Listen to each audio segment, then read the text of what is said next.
Give me a thumbs up if you can hear me any better. Give me a thumbs up or a thumbs down if you do not hear me that well. Let's see.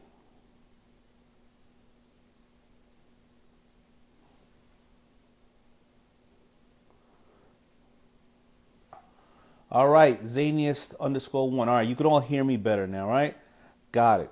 Now, that's honestly something good we could talk about. I could have streamed these because who I'm going to bring on here is from Starkey Hearing. Now, when you couldn't hear me, I could have Bluetoothed it to my Starkey devices right here. You see that? And you wouldn't even known, right? But I didn't feel like doing that.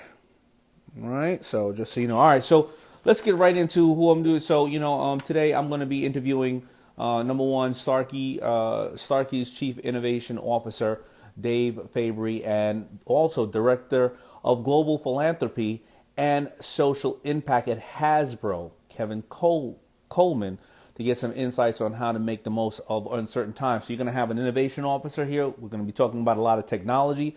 You're also going to have somebody who was talking about social impact at a very, very large company and global philanthropy. So you can either be talking about the receiving side of some of that philanthropy or some of the executing side, or if you have a charitable company that you're working with or working for, or it's yours. So there's going to be a lot of information here. All right. So first, I'm going to jump right into David Favrey's. I'm going to go into his background so you know who he is, so we know we're not talking to some bobo, right?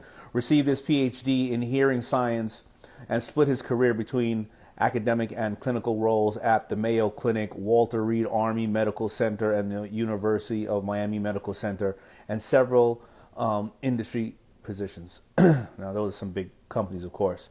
Served as president and board member of the American Academy of Audiology and was recently elected to the board of directors of the American Auditory Society.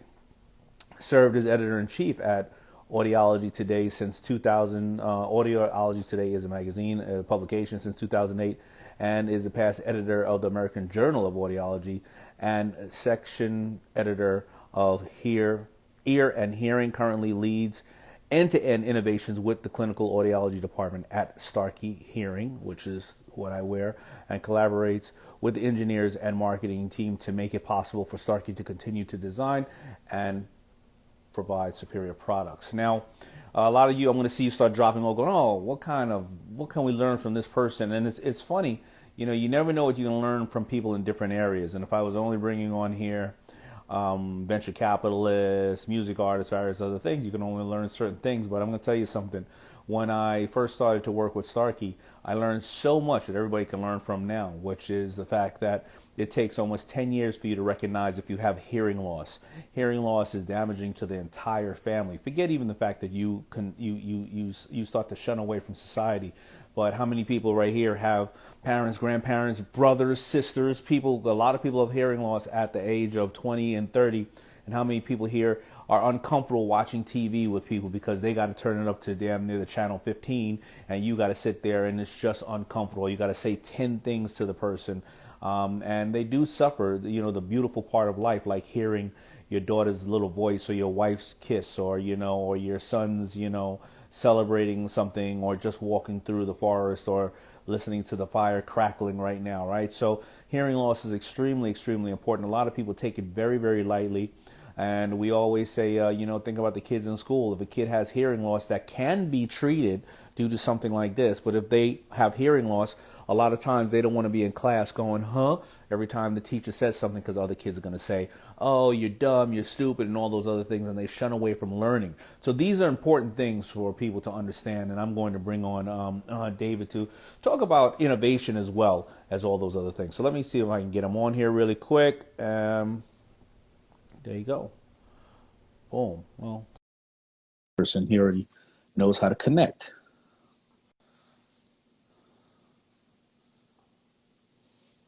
All right, waiting for Dave. What's up? Hey. How you doing, Daymond? I'm well. How you doing? Good to see you.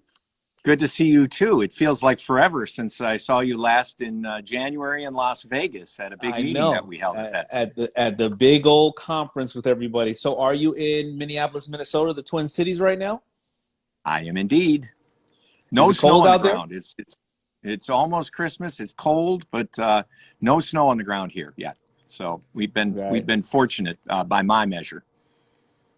Well, excellent, excellent. Thank you for being here. I'm going to ask you a couple of questions because I want people to really understand the value of what you do. Because a lot of people, when you talk about your history, which is very, very there's so many accolades and what you've accomplished.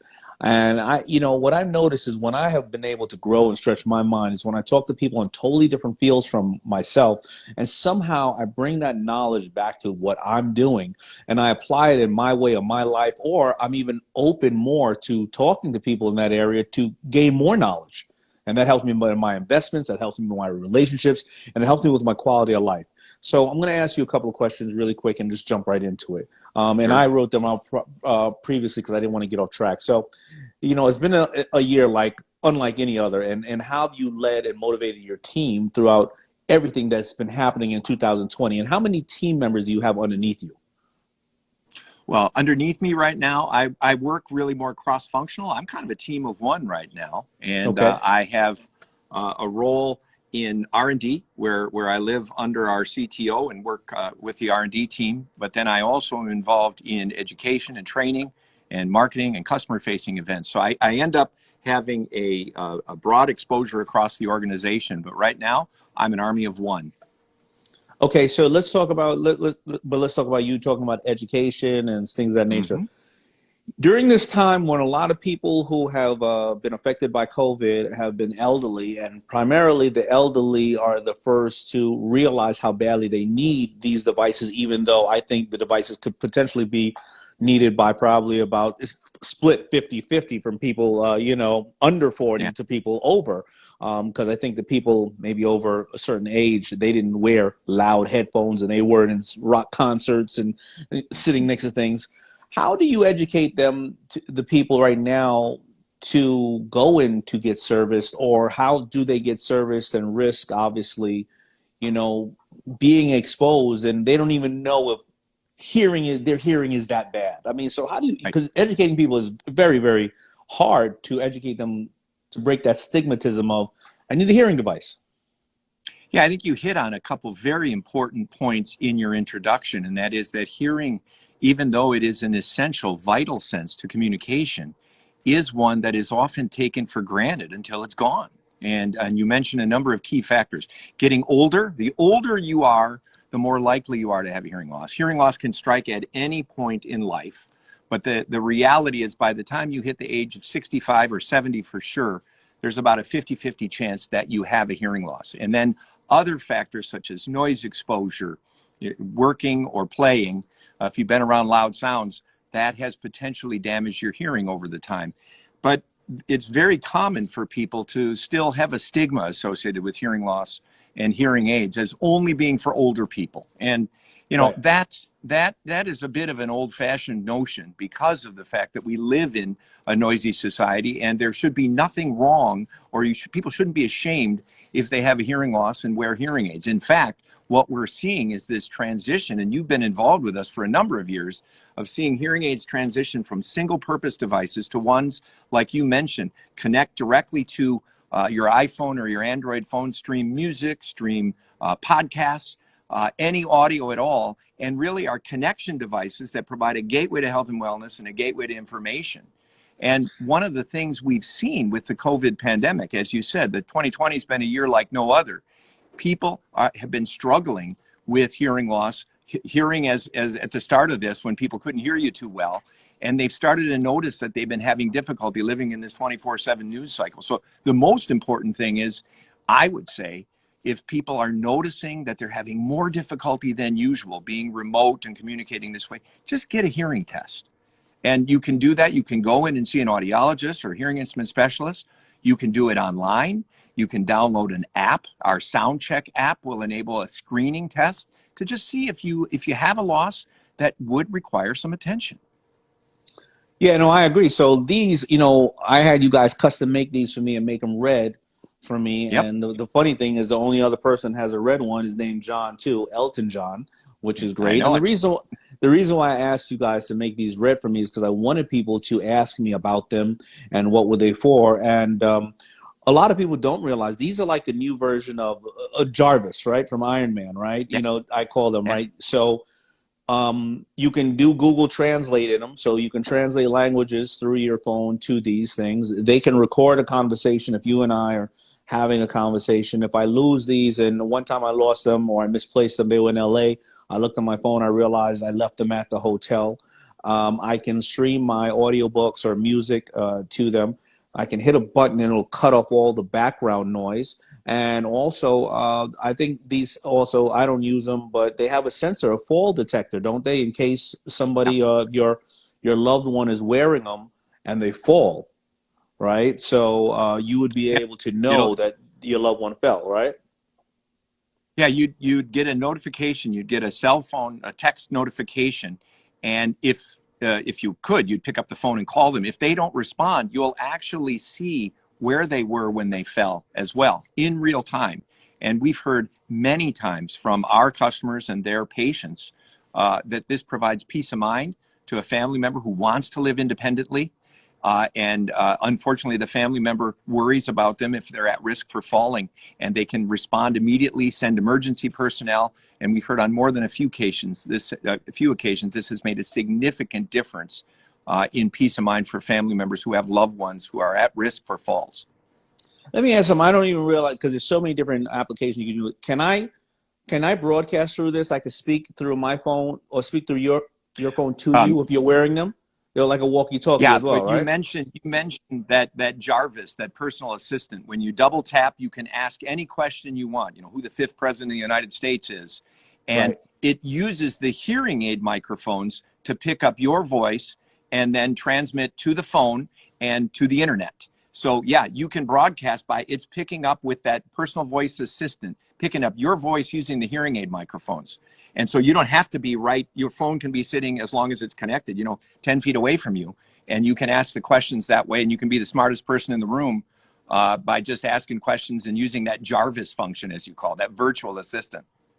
I think that the old stigmatism used to be that, and these don't take batteries, and because the rendition you had probably about 3 years ago, 2 years ago, took batteries, and I did get frustrated having these are simply, you charge them, they go on Yeah, chargers, so I never have to worry about those. And of course, they're very small, but I think the stigmatism years ago was you had that big old thing in your ear, it looks like a beeper, hanging off the side yeah, of your ear, and now you're old, right? right. Automatically, you're old. Um, I wonder, is there a way to show? I mean, is there a way to get small, neutral colors or whatever out to people that are not real? Maybe, I don't know. Somebody maybe goes into an audiology place and says, "Take a pair of these, see if anybody knows this ammonia." I have no idea, but I wonder what these things are getting smaller and smaller and smarter and smarter. I'm trying to figure the best way to get them out to people because I think during this time when you are sitting at home, and you're on Zoom calls or you're communicating with your family all the time, you need to work on the things like I'm trying to make all my medical appointments now, right? I'm trying to Yeah, get all of it out of the way so when I get out of this thing, Humpty Dumpty is back together again, right?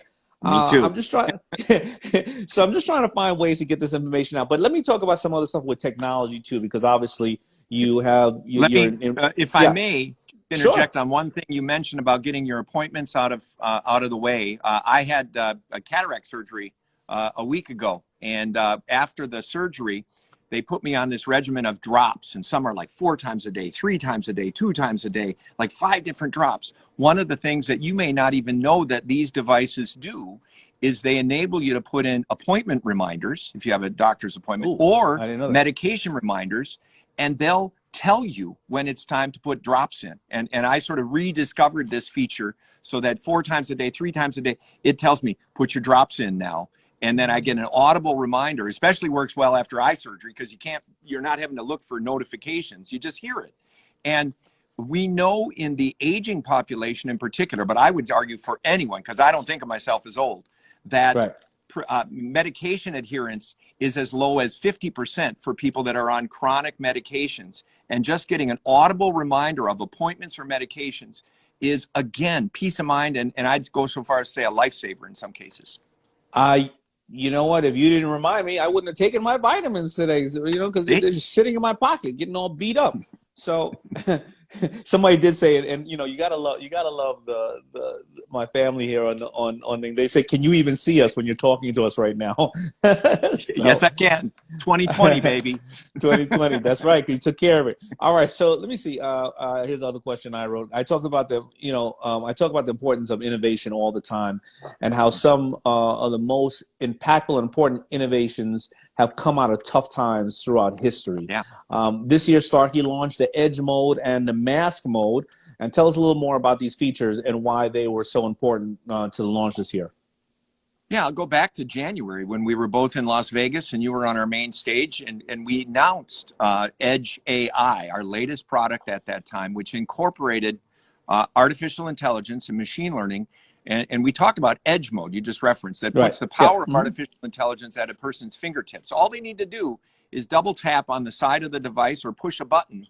And what it'll do, in addition to the fact that these are fitted by a professional, they're programmed appropriate for your loss, but people go into real world situations that sort of defy that clinical guideline, even best practice. You try to anticipate all of the different environments that you might encounter. I can't predict what quiet and noisy environments you're going to be into. So what we've done is empowered the hearing aid user to just go like this, and then it does a scan of the environment to determine, is speech present? Are there voices, multiple voices? Is there background noise? And it uses AI to automatically optimize the speech in that environment to make sure that the person can hear that even under challenging quiet or distant environments or noisy environments. And we launched this in January. And then when COVID-19 hit in full force in the US in March, I wear the devices too. I got a little bit of hearing loss from drums and motorcycles and loud noises. And I started to notice, we initially thought, well, this is going to be the biggest help in noisy environments. I started encountering people wearing face masks on a regular basis. And so what I noticed was I was having difficulty hearing them with face masks without wearing the devices. What I noticed was even with the fact that you don't have any lip reading and you're covered your mouth, it lowers the voice of speech. When I tapped and used Edge mode, it cleaned up, it cleared up, crisped up, if you would, the voice, whether the person was using social distancing, whether they were using a mask, whether they were wearing a medical grade mask. All masks are not the same, and whether there was background noise present. So we found, and we went back to the laboratory, measured the impact of what happens when you're a hearing aid user and encountering someone wearing a face mask. We optimized Edge mode further, and we came up with Edge mode for masks and mask mode. And this has been one of our most popular features out of the launch that we did back in January. We had to pivot to recognize, with the threats posed by COVID, that we had an innovation that we didn't even know what we had in our hands when we were standing on the stage in January, that's proven to be extremely useful for hearing aid users fitted with this product. And you know what? My 2 cents underscore for free has a question that says, does the person need a cell phone to use them? No, they don't. They can use the devices with or without the use of a cell phone. Obviously, you mentioned a lot of the advantages of if they're directly paired to the cell phone. But Edge mode, all you need are the hearing instruments and your finger. You double tap and it optimizes in that specific environment. The best functionality with these devices is in combination with a cell phone, but you don't need a cell phone to take advantage of that AI in combination with the power of your fingertip to activate it and optimize to any environment. And you don't even need to have your cell phone with you, even if you have it fitted to a cell phone. And so in closing, I would love for my people to know, is there a way that you felt have worked? Oh, I got another question. I was Yeah. told, because I have some hearing loss, that Z-Packs were some of the things that can create hearing loss. Is that true? Probably. They said it dries out a little your eardrum or something like that. Because I just want to know. I'm the kind of cop who will take a Z-Pack right away.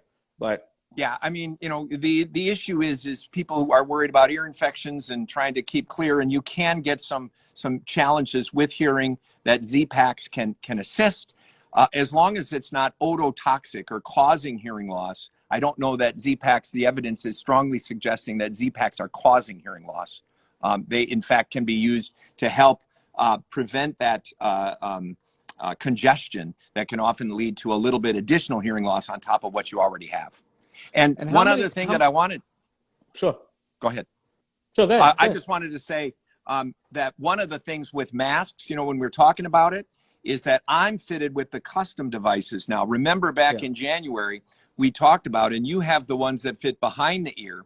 And I have those while too. the behind, I have those. yeah, and one of the cool things about, you know, the receiver and the canal devices like you have, I have one on my left ear, is that you learn a little bit how to take the masks off so that it doesn't knock the devices off. Because I'll bet more than once when you first started wearing a mask, you know, it's flopping off the ear or flopping off the side of your head. One of the things we've seen with the customs, you don't have to think about that at all. You can just take them on and off. And we've seen a resurgence in this area since we launched this Bluetooth connected device that also connects directly to the phone. It's rechargeable like the ones you alluded to. So the same expectation from consumer electronics. You don't have to replace the batteries. And it's in this custom form factor that works great with masks too. So we've seen tremendous interest in this. And how many languages does it translate at the moment? It's continent dependent because I know I've used them in other continents, and it's a little bit more, a little bit less, but it's somewhere in the vicinity of at least 28 languages here, and it's probably even higher than that right now. I've used it myself in at least 7 or 8 countries where I didn't speak a lick of the language, and while it's not, let's say, fluent, it enables you to ask vital questions like, where's my hotel? How do I get another beer? You know, safety instructions, etc. But it's been extremely useful at helping me feel a little bit more at home in countries where I don't speak the language. All right. So for anybody right now who feels that maybe a loved one in their family does not want to approach this, does not want to touch this, you know, they're uncomfortable talking to them about it because when they're telling them a secret, that person's blowing it all up in the, what did you say? Did you say that she's ugly or whatever the case is, or you don't like that person, or, you know, or like me, if, you know, my daughter's trying to sleep and I got the TV on 30, you know, when everybody else doesn't even want to watch TV with me because they're like, oh my God, or the music is too loud. What would you say to somebody who knows that person in their family desperately needs it? They're uncomfortable with it. How do they present them the information to say, Dad, Mom, you know, or son, or whatever, you should check this out? Well, I think a couple important reminders that we've already discussed is that issue of if you suspect that you're having more difficulty now that you're encountering people wearing face masks, and you have maybe a little bit of loss already, and you're having even more difficulty in this 24/7 news cycle. I think the most important thing first is to just get a test. It doesn't hurt. We don't have to draw blood. You know, you can do it going into a clinic if you're comfortable doing that and able to do that.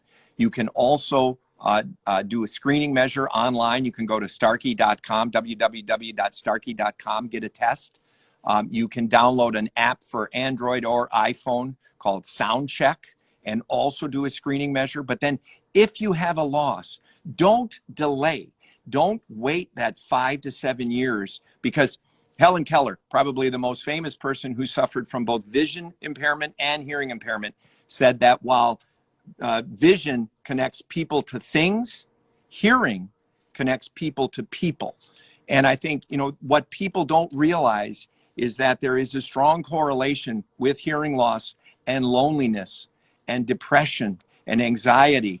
And we've even seen an increasing amount of evidence suggesting that if you delay that decision, that there's a strong correlation with acceleration of dementia. Now, it's not causative. It's not saying if you get fit hearing aids, you're going to reverse that. But what we're seeing is that there are health effects, everything from cardiovascular disease and diabetes and loneliness and depression and dementia, that are strongly linked to untreated hearing loss when people don't do anything about it. And if they do something about it, you can, at any point in your life, live better and hear better, live better, we say, when you make the decision to wear hearing aids if you have a hearing loss. And I think COVID-19 and the pandemic has really raised awareness for the importance of hearing to connect to other people when we have to be in separate places like we are here rather than on the same stage. All right, Dave. Well, thank you so much for that knowledge, and I hope people now, in the case that they need it, they go and check themselves out or check their family members out. And I appreciate all the things you're doing, and keep coming up with better technology so people are not afraid of these things. And I'm going to keep, being a fan of what you and Starkey are doing. Everybody can go to www.starkey.com or the starkeyhearing.com. Starkey.com. All right. Well, I appreciate you, man. StarkeyDot.com. And a lot of people don't know what you guys do from Starkey Cares, which is absolutely amazing, which is you'll go into some of the poorest places around the world, you'll set up shop, and you'll gift hearing to 1,000, 2,000 people in tribes in Africa. And I've been with you on some of the journeys where it was a lot of the Holocaust survivors who came there. And, there's not enough tissues on the planet when you see a little boy, a little girl at 5 or 6 years old hear their mother's voice for the first time in their life. It is something that is absolutely amazing. So if anybody ever wants to consider, donating to Starkey Cares, you guys run the shop like you're stealing from the main company to give. Like you're like Robin Hoods because you guys are just changing so many people's lives out there, and I think it's absolutely amazing. If anybody wants to ever see some of those videos, just go to I guess Starkey Cares or pull up Starkey Hearing something on those videos, and oh my God, it is ridiculous. Yeah, as It you is can what the world is imagine, made for. COVID has had an impact on that, but we look very much forward to being able to provide more of that in the future. And so thank you for mentioning that. Yeah, God bless you guys doing God's work. Happy holidays to you and your family and everybody at Thank you. Starkey. You too, Dan. You got it. All right, everybody. Listen, I hope you learned a lot. I continue to learn. I definitely learned a lot more from Dave, and so the next person I'm going to bring in, we're still talking about. And I'm glad I ended it on the other aspect of how much Starkey has been giving around the planet. You would really be amazed. Trust me. Pull up some of those videos, and it gives you hope. It gives you hope to see that people are out there. They're wanting to do good for people, and so you know who I'm going to bring on now. I'm going to bring on Kevin Coleman. Now let me read the background because a lot of you are into philanthropy. Whether you are running a company, whether you are donating, whether you are hands on the ground or boots on the ground.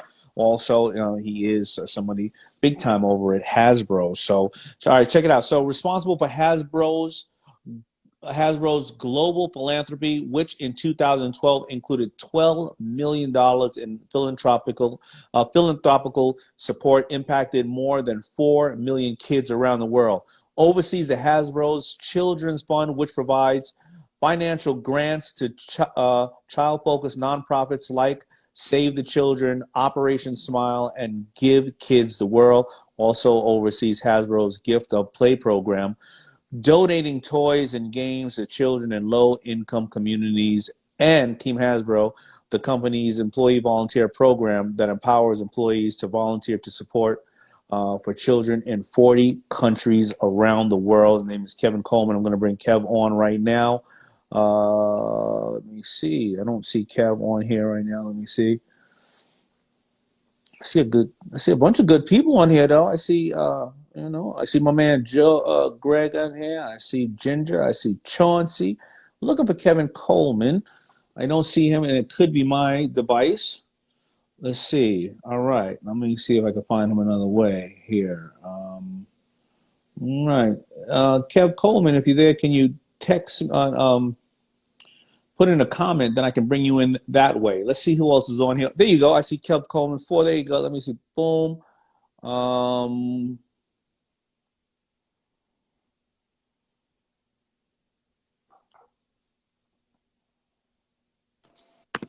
Hi, Daymond. hey, Kev, you're sideways. Oh, let me change it. There Is you that go. How better? you doing, man? I'm good. How about you? Everything's good. Where are you? I'm at home. I'm in Rhode Island. All So right. home's for me, and that's where Hasbro's headquarters is. So yeah, I'm in Rhode Island, snowy Rhode Island. I know it wasn't snowy where your last guest was, but it's snowy here. That's for sure. All right, so I'm going to just jump right into it 'cause I want people to learn from you right now. And so I wrote these down. So, obviously it's no secret that I'm a big Monopoly guy, and I love that I can play it with Minka and friends of mine's. So how does Hasbro come up with and develop, games that have an educational and entertainment value for both kids and adults? Sure. Thanks. Yeah, first, thanks for having me, and great question. I mean, we're a global play and entertainment company, so obviously we're making a lot of games, and I know you're a fan of Monopoly. So yeah, I mean, we look at consumer insights to understand what kids are interested in and what they're playing with. But I mean, particularly for educational games and in my area, I'm managing global philanthropy. We have an initiative with it's called Toy Box Tools, where we make look at our games and look at the directions and how we're describing the games, and we adapt them for children with autism. So we kind of look at those insights to understand are our games accessible for all children, and want to make sure that every child can experience them, just like you were just talking about the hearing. How can every child get to play? Because play is an innate thing that all children deserve to have and experience. So that's something that we're proud of, because we've been able to adapt our games, and it's on Toy Box Tools is on our website, all about how now the directions may be described in the right way for children with autism to understand it. So something we're proud of. And you know what? I think that's a good segue to start saying, a lot of people, when you think of toys and kids, you're like, well, every kid needs a toy, and obviously you want to bring joy to them. But, as I see you guys work with so many philanthropic organizations, and I don't know, what is your criteria? Because, like I'm on the board of the Petco Foundation, and we don't operate any foundations ourselves. I mean, we don't operate any organizations ourselves besides the deployment, because we want to be able to look at organizations who are doing the right thing. They're cutting down the euthanizations of animals. They're finding animals homes. And we want to, sometimes we look at them and we go, yeah, you know what? They need more money, because they've done, comparison to most other organizations, they have really went on and beyond with such a small group of people in such a desperately needed area, like maybe some of the areas that were affected by floods, or other things like New Orleans or Texas. How do Yeah. you how do you decide on who you give, where do you spread the money around to? Is it because they're an organization who just wants to bring joy to kids, to maybe inner city kids, or some kids don't have any money? Or is it they're also, like you said, they're not only providing toys, but it's an education, so kids with autism, other kids are thinking of better ways of learning and structuring their habits? Or so I'm just trying to find out an overall, how do you deploy the money and or the resources? Yeah, sure. Yeah, I mean, Damon, we're, like you said in the intro, we're in 40 countries around the world. So really what we try to first look at is all of our giving is child focused. So where can we affect and support children in our communities where we operate? So really where our employees are living and working, that's where we look first, and then determine, where our children in greatest need in those communities. So we, first it's child focused, but then we narrow it down even further. Like you were saying, many corporations look at where they're making an impact with their business, but then also where they can do it with philanthropy. So for us, it's children that are in the greatest need. When a disaster happens, like you said, education is a big focus area for us at Hasbro. Hunger is a huge need that's definitely emerged through the pandemic this year. Pediatric mental and physical health. So in children's hospitals, we give our toys and games for children that really need it the most when they're in that difficult situation. And then children in foster care and orphaned youth in different countries around the world. So, it's about, for corporate philanthropy in general, finding your focus area that aligns with your company. That's us. We're a toy, game, and entertainment company for kids. So that makes sense for us. But then even within that, it's how are you really, for us, utilizing all of our assets to make the greatest impact possible. So we look at our company and we can give cash and we can give grants, of course, but we can donate toys and games as well and give those into the hands of kids that need it the most. And then our employee volunteer engagement and effort, we have a huge global volunteer program where employees are giving back in their communities. And then finally, it's kind of it's the use of our brands. You know, we're a house of brands with Transformers, My Little Pony, Monopoly, like you said, Play-Doh. You know, we really look and seeing at how can those brands unlock giving for the community, whether it be in cause marketing or other initiatives. So, you know, that's kind of generally how we do it at Hasbro, and that's how we find the way to make the biggest impact possible for children around the world.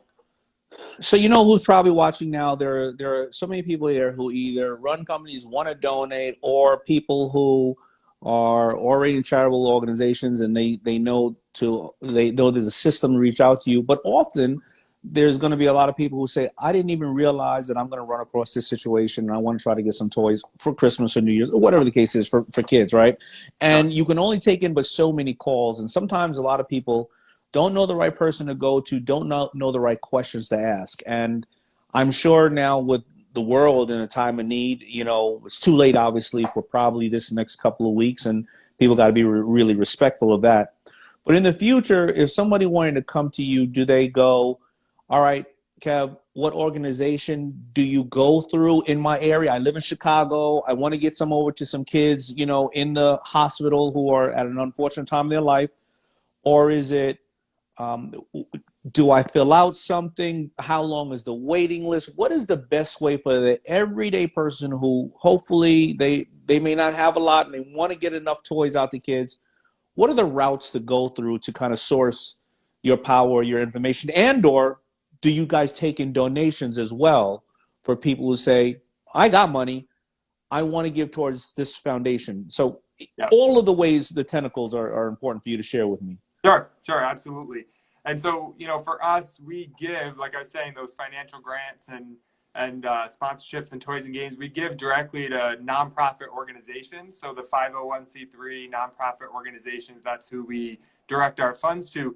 But when the everyday consumer comes to Hasbro or asks for, you know, where can I find an opportunity to get a toy or game for myself, my children, or my neighbor, or, you know, anyone, you know, what we're really proud of is partnerships with those nonprofits that they're doing the great work in the community to get toys and games into the hands of children that need it the most. So, I mean, right now for the holidays, it's Toys for Tots. We've partnered with them for 20 years. And so there's 800 Toys for Tots units all around the nation. And so they're in your community in Chicago, you know, the cities you mentioned, they're spread out. And so that's where you'd find them. And so we partner with Toys for Tots and make a, you know, pretty sizable gift each year. This year, we increased our donations when we gave over 1 million toys and games to Toys for Tots across the nation. So that's where we give. And so if the consumer, everyday, you know, person that's listening now, they can go to their local Toys for Tots to understand. I think, one, if you have the means to give, you can donate a toy to them. You know, and then also if you are looking for a donation, you can go to Toys for Tots. But, you know, so that's one of the organizations. We obviously make a large donation to them, but we support hundreds around the holidays, different nonprofits in the communities where we operate, like I mentioned. And, you know, particularly one that I know, you know, you're associated with or get connected with through this live was Feed the Children. So they're another one that came to us. You know, people come to us regularly, but they came to us, they were distributing, you know, we understand, like I said, hunger is a great need around the nation this year due to the pandemic. They were distributing food and asked, could we give some toys and games for them to donate as well? So we gave them 15,000 toys and games, and they across the nation then distributed those in their areas. So that's really what we look for is organizations that are boots on the ground doing this great work. And then we just want to help amplify it with our donations. So. Well, you know, absolutely. And Samantha and work with Toys from Tots, so absolutely amazing. And I never thought about it. Every year I buy, you know, I don't know, I could buy anywhere up to $30,000, $40,000 worth of toys to give to kids, but I didn't even know that maybe I can come to you guys. You guys just have a package, because why, like any consumer, why do I go out and just buy? Because I don't call to ask for these things, because first of all, I have the money to obviously deploy it, and that's great. So let those toys go to people that may not have the money. But also, I never want to use my name and then it get caught up in red tape and I don't get it in time. So, but maybe there's packages you guys have where I can just spend the money one place, because every one of our consumers today they'd rather spend the money knowing that you guys are paying it forward, and I'm buying it from 5 different toy companies, and I'm not saying that they're not paying it forward, but I have no idea. I just spend the money, so maybe there's even a way that I could just buy it just from you, and know that it's going the right places. So is there anything that you want to share with anybody else right now that I think that the consumers can walk away with, or people who are running charitable organizations, that they can learn from what you're seeing these days? Yeah, sure. I mean, I think, this, you alluded to it earlier, but the need is so great in the community this year due to the pandemic. So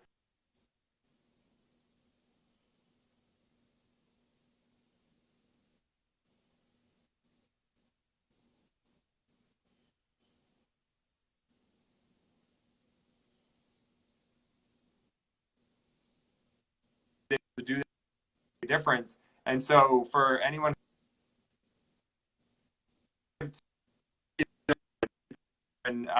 .com or Toys for Tots and make those donations yourselves in the community. But yeah, I mean, I think it's about, for us as a corporation, like I said, we look and see where there's a great need, how we can make an impact, but every consumer and every individual can do so as well. And you're right. I mean, there were certain brand campaigns that we did with our brands this year. And so, that like we did a campaign for Play-Doh with Cans of Kindness where we were donating to teachers, or Guess Who was one of our brands where we created one for the helpers in the community, those hometown helpers that are the essential workers doing the work. So, that's just the way we're doing it as a corporation. But if you want to support, it's give those organizations that are really on the ground doing the great work, like Feed the Children and Toys for Tots. All right. Well, I appreciate what you're doing, man. I mean, everybody of us was a kid or is a kid or has a kid. I mean, the only person I don't know that was probably never born as an adult was Kevin O'Leary. So, but other than that, we love what you're doing, man, and keep giving in this great season. I hope you yourself, even though you're giving to many, I hope you and your family are safe and amazing. Did you hear me? I know you got a lagging internet over there. Cap. Thank you, Daymond. Thank you for having me on. Thanks for this platform to share about our work and the need in the community. It's because I know you're a fan. Thank you. You got it, brother. Bye. There you have it. I'm not sure if it's going to be my last broadcast for the year. I probably will get back on, but why not end it with 2 people who are about giving that are at large corporations, because I think a lot of us only look at large corporations. And I'm going to bring somebody else on here, anybody else on here right now. Just some people will hear. So plug yourself in if you want me to bring you on. Yeah, why not talk about, great companies, great corporations who are, doing God's work too. We always talk only about, all the bad things people are doing. And by the way, thank you all, everybody, for the new comments on the FUBU stuff. Listen, I'm actually super impressed. A lot of you may not remember the FUBU hoodies that we put out, but we used to always call our hoodies bulletproof, right? And the reason why is we make them 3 times heavier than the traditional hoodie. That's why, of course, they cost a little bit more, but they are really like bulletproof. You know what? I'm going to show you one really quick.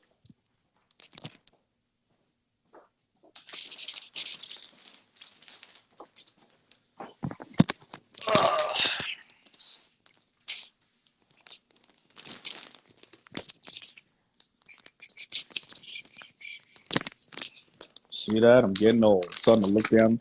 So this is one that just came in. I'm gonna open it right here, and I'm gonna show you how bulletproof it is. What they call it. A lot of people don't remember, or they do remember when, and some of you still have your FUBU stuff, right? It's because it just stays around. Now this is just the applique. And this is embroidery. Listen. That's all embroidery. So think about how thick that is. But thank you, everybody, for the support. And my partners and I were trying to figure out, how should we do the FUBU give back? Should we buy one, give one? come up with an organization, maybe for financial intelligence for kids. So we want to come up with some components. So please feel free to chime in if you have any components that we want to really start creating. More of a social cause. FUBU. Back in the days, we used to give. As you've seen online, sometimes we'd give up to almost $20 million a year to do things from refurbished basketball courts to shelters against battered women who are suffering from abusive relationships.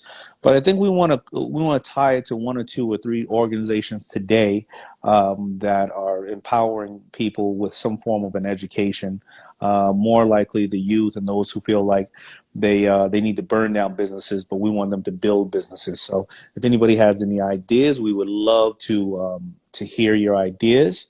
So of course, please always give us your ideas. We never take criticism as something bad. When people critique you, they could have went anywhere else to say those comments to anybody else, but they say it to you, and we take it as education on how to create a better company. All right, let me bring in somebody here to talk to. Who do we have on here? Is it Diva Richards? I think it's Diva Richards, but I don't want to. My dyslexia, especially reading them avatars. My dyslexia. Hey, what's going on? How are you? What's happening? Nothing. I think, I like the idea of the buy one, give one.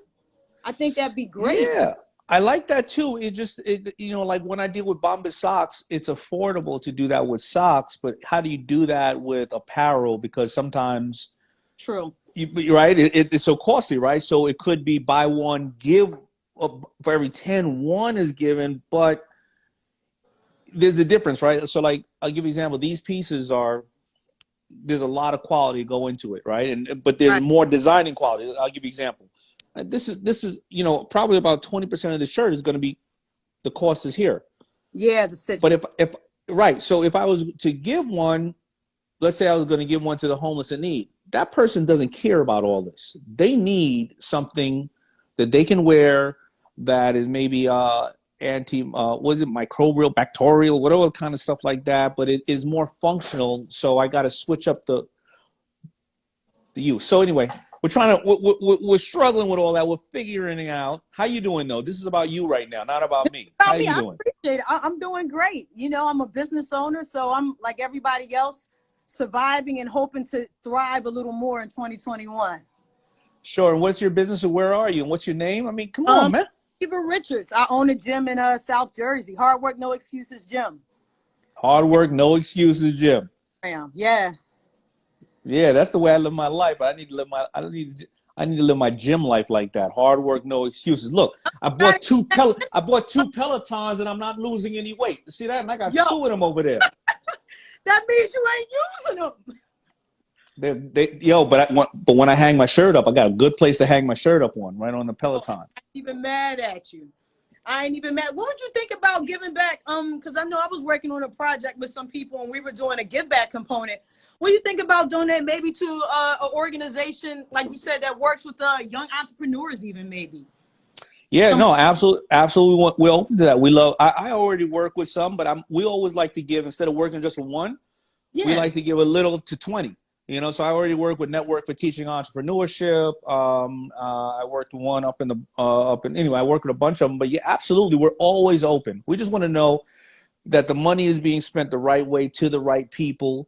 God forbid, unfortunately, thinking about years ago, we would have been giving all our money to the Boy Scouts, not that, obviously some bad things happen, I'm sure, in a small group, but we want to know that it's being deployed the right way. Well, I just stopped in to say hello, and I appreciate your time, and I love the new apparel. I saw when you got, this is dope. So I'm a FUBU OG, so. Well, I appreciate it. Let me ask you about your business. How many people can you bring into your gym right now? The ordinance is, just tell me about the business. 25% capacity, which is not many, but surprisingly, we have been still getting new members. I think consumer confidence is going up with people wanting to get the vaccine. So people are starting to loosen up and feel a little more comfortable, which is good. Right. When I was consulting a gym owner in Miami, we were sharing the fact that you don't sell memberships, you sell a healthy lifestyle. And then what we That, did was right in the beginning of the pandemic, he sent his machines over to, or his equipment over to his members as rental. They didn't have to pay for it. It was part of it because he felt the gym was empty anyway. right. Um, and then he went to other apparel companies in the area and people who were selling like meal plans, and he got them to market to his whatever base of people, but they would have to give his base of people, his members, 20 to 25% off and give him 10% off. And that increased his membership actually because he was selling a healthy lifestyle. So I'm sure that you're selling, I mean, just by your name, and that's what I love about the name,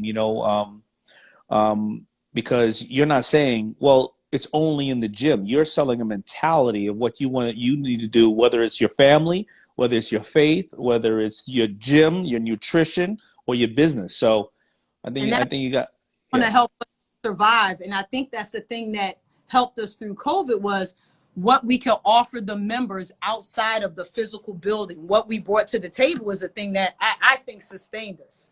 So yeah, people didn't want to lose this lifestyle, so they continue to support. We immediately went to a virtual option, which no one can deny now that right, virtual is part of the future, though it is not the entire future. It's definitely right. part. Nothing will ever replace that interaction. So 100%. We're human. We want to see people. Like a lot of people asking me, well, why do you need an office anymore? Well, just because you're good at your home, it don't mean that I have a young kid that moved to New York City who said, man, I'm in New York City. And now they're stuck in a little crappy apartment in the Bronx. And like, I want to see people. I want to get out there, right? So, and maybe there's people who are like this, yo, I don't want to see my wife or husband. I need to get my ass out the house because we're fighting every day. And I love them when I miss them. So absolutely the human component is extremely important. Keep doing what you're doing as a female African American business owner, right? yes, You are a pride example of people that can do it, and you're the backbone of the country. I appreciate it. You small business owners are the backbone. oh man, they have no idea. I appreciate you taking your time to talk to me today, man. You got it. Bye. All right, take care. See that? Got time to get on my platform and was talking to me about my stuff. That's what entrepreneurs are. They're extremely giving. Smile was big as hell and can only get 25% of the people in their locations and have made it over the last 8 months and still talk about motivating you. That's exactly what entrepreneurs are. They're people who are selfless. They care about everybody else, and they're going to walk into the room with a smile, upbeat, with their chest out, no matter what the hell is going on in their life. How many of you are like that? Because she is the epitome of a true business owner. And that's just what it is. You got to, never let them see you down. And it's probably because she works out every day too. So she's got the adrenaline running. She's feeling really good about herself because they maybe like my wife, and my wife doesn't work out during the day. Then all of a sudden she's not in a great mood. So, listen, thank you everybody for joining me today. I'm probably going to come on with some random ones this week, following probably the next week as well. But more importantly, I hope during your holiday season, whether it's Hanukkah, whether it's Christmas, whether it's Kwanzaa, whatever else it is, I hope you're safe and cherishing this crazy time in our lives in this moment that we're all going to say, where were you during the holidays of COVID? And I hope, listen, that your whole family is there. And if not, I'm sorry about your losses. I just heard of another friend who lost somebody this morning to this unfortunate situation going on. So be really careful. I think we got just a couple more months of this stuff, right? And be safe. So I miss you all, and I will talk to you later. Peace.